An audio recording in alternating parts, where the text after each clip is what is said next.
Well, I think one of the interesting things you were telling me is while you were in the air, you didn't hear any motor or motors, No. but you could hear the wind whistling. Yes, it sounded like he was on a World of Fun, real quiet ride. You can just hear the wind whistling. Yeah. The no motor noises or nothing. It was just so quiet, but scary. But it was just so quiet and just so turning so fast. Yeah. You know, that's what was the weird thing about it. I told myself, I said, I think this is going to hurt. Yeah. Okay. But yeah, I had time to think about it. Yeah. Well, I know we were hoping maybe the car might be here tonight, but what's the condition of the car? And I know you're there again. You want to talk about GRT. Yeah, them guys built an awesome car. I'm real proud of them guys. The car held up. It was actually mostly body damage more than anything. The chassis held up really well. I couldn't believe there was no chassis damage. Mm-hmm. You know, we had some rear end bent, knocked some shocks off and some springs, but man, other than that, you know, we got to put another body on it. But we're going to save the doors. Quarters, they get dented up anyway. But yeah, I was the car itself really held up really good. I was really proud of a GRT car. I mean, them guys, Joe out there, them guys build one heck of a car. Yeah. Some good welding on there. Oh man, them guys are. Yeah, we measured everything. I mean, nothing even tried to bend on the car. So yeah, you know, that's unbelievable to take that hard of a roll and nothing on the car to come up with any damage. Yeah, it was. Yeah. The Lord was riding with me. I know that. And just thanks to the car. Yeah. Okay. Car builder. One more thing. We got this little helmet here, and I'm trying to remember. I think it's right over here. If I remember how to show you this. You've got a new indentation. Yeah, you can see it. I know you folks probably can't see that, but it's about an inch long. That's not it. That's not it. That is for the helmet to lift up. Oh, okay. Yeah, it's actually. You looking for the crack? Okay. Where it's broke? Okay, the crack's right along the line here where the Hans device hooks up. Yeah, right above the Hans device, where it actually broke the helmet. If it wasn't for the Hans device, I probably wouldn't be standing here talking today, because that kind of force to break the mounting bracket and crack around it, it was quite force. Yeah. Once again, I don't know if you can tell it or not, but if you look at the top of it, you can see a perfect imprint of the window net. Yeah. Yeah. Well, and there was something else I wanted to mention, was you were saying also that while you were flipping, you could feel actually the mud coming up between the roll bars and pushing on the top of your head. Yeah, that was really hurt me more than anything, was the way the track was coming in. The first thing it did is fiberglass top, ripped the top off, and then it started laying on its top, and then the track was coming in to me, so it didn't give me no headroom.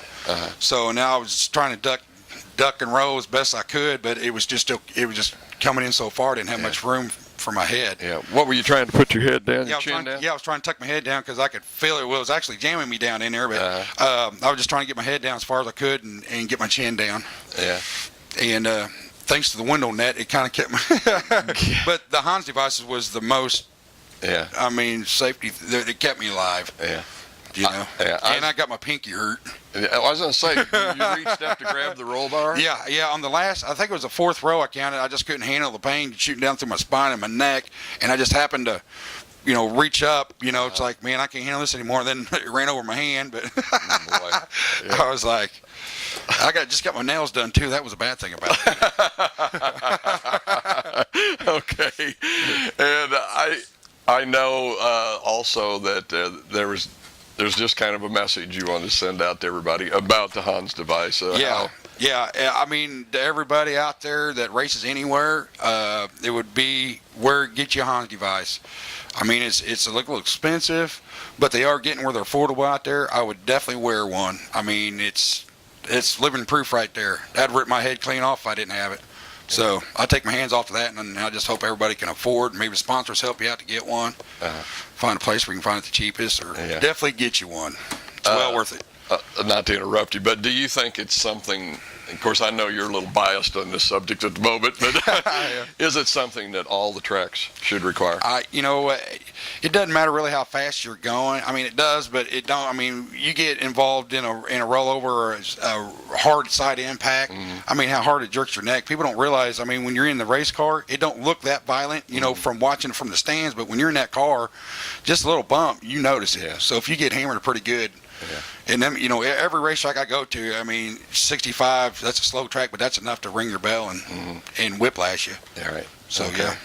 yeah. I had another question at the moment. I can't think of it, but I'm sure it'll come to me.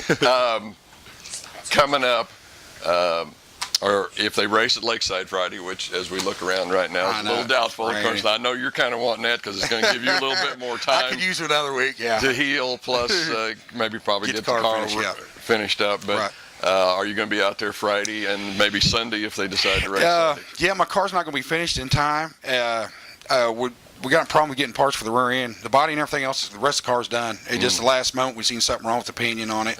So we got the rear end apart, and we're trying to figure out what parts we're going to need for it. So if they race, we're not going to.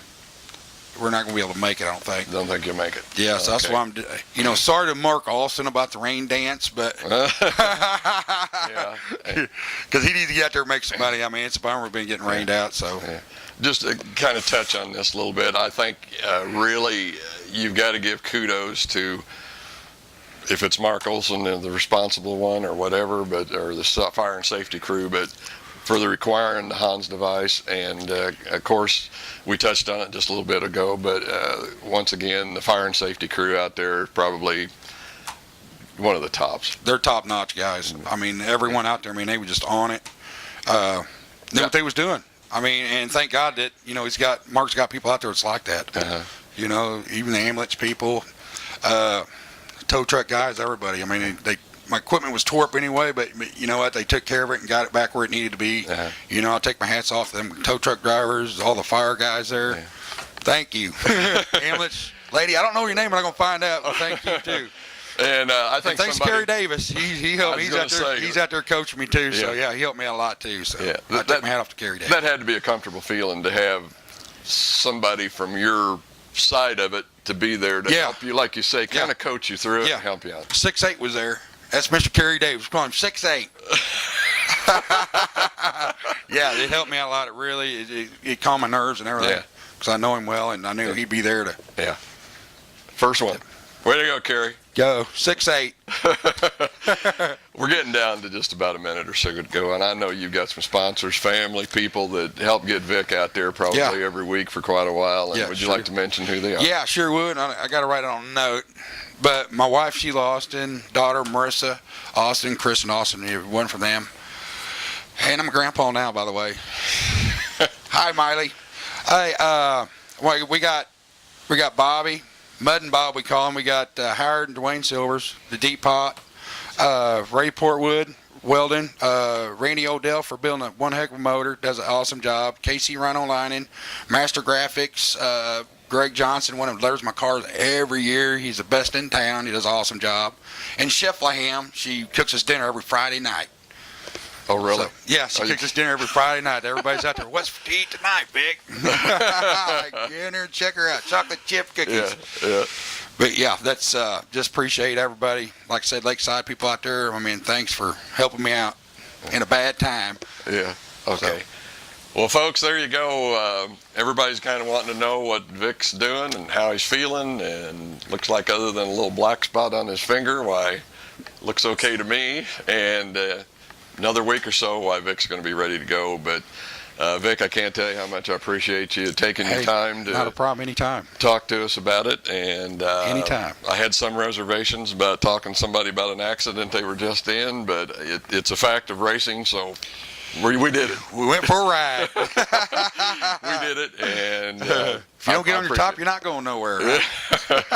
But folks, that's going to wrap it up for Shop Talk, and once again here with Vic Austin, a modified driver at Lakeside Speedway. So you all take care, and we'll maybe see you at Lakeside either Friday or Sunday night.